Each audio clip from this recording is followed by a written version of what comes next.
Friends, banana milk shake ಹೇಗೆ ಮಾಡೋದು ನೋಡೋಣ ಬನ್ನಿ. ಮಿಕ್ಸಿಗೆ ಬಾಳೆಹಣ್ಣು ಹಾಕ್ಕೊಬೇಕು. ನಮಗೆ ಇಬ್ಬರಿಗೆ ಬೇಕು ಅಂತ 2 ಬಾಳೆಹಣ್ಣು ಹಾಕ್ಕೊಂಡಿದ್ದೀನಿ. ಮತ್ತು ಡ್ರೈ ಫ್ರೂಟ್ಸ್ ಬೇಕು. ನಾನು ಬಾದಾಮಿನ ಚುಚ್ಚಿ ಹಾಕ್ಕೊಂಡಿದ್ದೀನಿ. ನಾನು ಸಕ್ಕರೆ ಬದಲು ಬೆಲ್ಲ ಹಾಕ್ಕೊಂಡಿದ್ದೀನಿ. ಮತ್ತು ನಮಗೆ ಎಷ್ಟು ಬೇಕೋ ಹಾಲು ಹಾಕ್ಕೊಂಡಿದ್ದೀನಿ. ಈಗ ಮಿಕ್ಸಿಗೆ ನಾವು ಬಾಳೆಹಣ್ಣು ಹಾಕಾದ್ಮೇಲೆ ಡ್ರೈ ಫ್ರೂಟ್ಸ್ ಹಾಕಬೇಕು.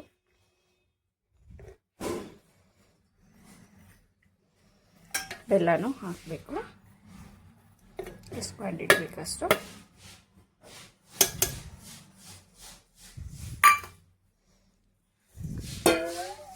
ಹಾಲನ್ನ ಹಾಕಬೇಕು.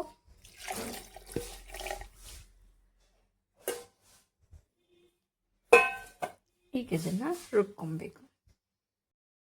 2 ರೌಂಡ್ ಮಿಕ್ಸಿಗೆ ರುಬ್ಕೊಬೇಕು. ರುಬ್ಬಾದ್ಮೇಲೆ ನಿಮಗೆ ಈ ಥರ ಥಿಕ್ನೆಸ್ ಬರುತ್ತೆ. ಆಮೇಲೆ ಸ್ಪೂನಲ್ಲಿ ಮಿಕ್ಸ್ ಮಾಡ್ಕೊಬೇಕು. ಬೆಲ್ಲ ಮತ್ತು ಇದೆಲ್ಲ ಚೆನ್ನಾಗಿ ಮಿಕ್ಸ್ ಆಗಬೇಕಂದ್ರೆ ಮಿಕ್ಸ್ ಮಾಡಿಕೊಂಡು ಇದನ್ನು ಸರ್ವ್ ಮಾಡ್ಕೊಬೇಕು. Banana milkshake ready.